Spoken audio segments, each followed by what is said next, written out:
माता पिता की कहानी। एक बार की बात है, एक जंगल में सेब का एक बड़ा पेड़ था। एक बच्चा रोज उस पेड़ पर खेलने आया करता था। वह कभी पेड़ की डाली से लटकता, कभी फल तोड़ता, कभी उछल कूद करता था। सेब का पेड़ भी उस बच्चे से काफी खुश रहता था। कई साल इस तरह बीत गए। अचानक एक दिन बच्चा कहीं चला गया और फिर लौट के नहीं आया। पेड़ ने उसका काफी इंतजार किया, पर वह नहीं आया। अब तो पेड़ उदास हो गया। काफी साल बाद वह बच्चा फिर से पेड़ के पास आया, पर वह अब कुछ बड़ा हो गया था। पेड़ उसे देखकर काफी खुश हुआ और उसे अपने साथ खेलने के लिए कहा। पर बच्चा उदास होते हुए बोला कि अब वह बड़ा हो गया है, अब वह उसके साथ नहीं खेल सकता।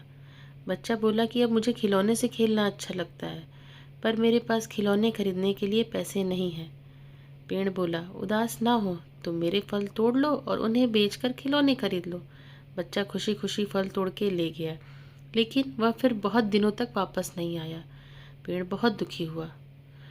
अचानक बहुत दिनों बाद बच्चा, जो अब जवान हो गया था, वापस आया।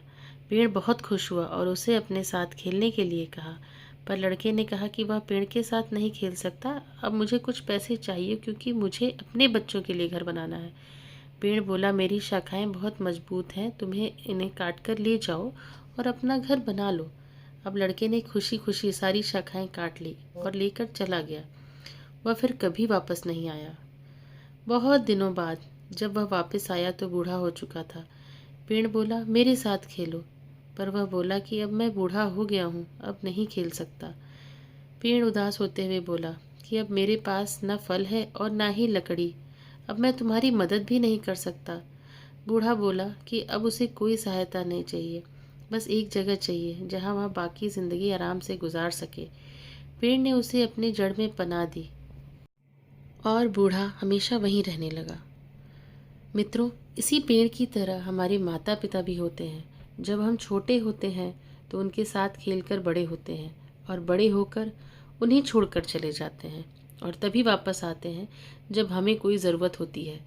धीरे धीरे ऐसे ही जीवन बीत जाता है। हम पेड़ रूपी माता पिता की सेवा करनी चाहिए, ना कि सिर्फ उनसे फ़ायदा लेना चाहिए।